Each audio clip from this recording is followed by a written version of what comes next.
Okay, when I was 13, I was at my 8th grade basketball practice. I began to feel shaky and weak, and I fell to the ground. My friend knew something was wrong, so she ran and got my glucose meter. She checked my blood sugar, and when she realized that it was below 40, she ran and got me some fruit snacks. Luckily, I knew someone that knew how to handle my diabetes and take care of it, and today I'm going to show you how to regulate someone's blood sugar if they need help. I have type 1 diabetes, and I have checked my blood sugar every day for 10 years. I want to make sure you guys know exactly what to do if you're ever in a situation that you need to check someone's abnormal blood sugar and how to fix it. So first, you have to check their blood sugar, then you have to determine if it's high or low, and then you either need to give them insulin or give them sugar. So first, when you're checking someone's blood sugar, you're going to pull out a test strip from their bag, and then you're going to take the test strip and put it inside of the glucose meter like this. And then once you do that, you're going to take out the thing that pokes their finger, and you want to make sure their fingers are clean. If they have alcohol wipes, that's good, but if not, just make sure it's clean. And then you have to load the thing, so this one you just have to push forward, and then you find a finger. I usually do this one, but it doesn't matter what finger.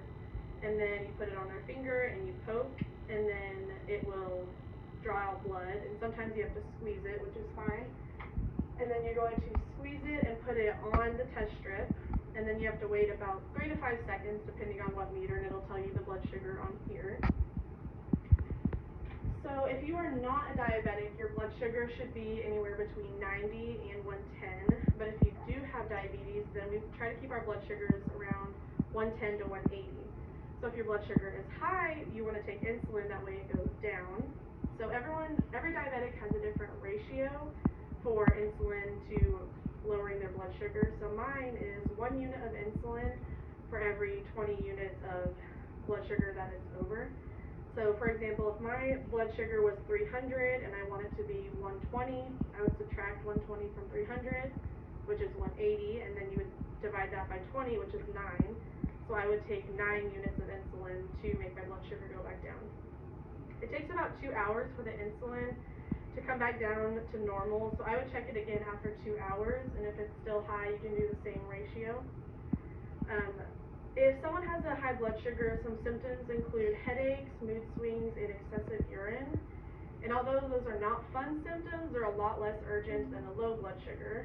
So raise your hand if you've ever felt lightheaded or weak after exercising or not being able to eat for a while. You could have been experiencing a low blood sugar. A low blood sugar is less than 100 on the meter, and this usually is when you are weak, pale in the face, sweaty, and just not all there. If someone's blood sugar gets too low, they could become incoherent, they could have a seizure, or possibly die if it's too low.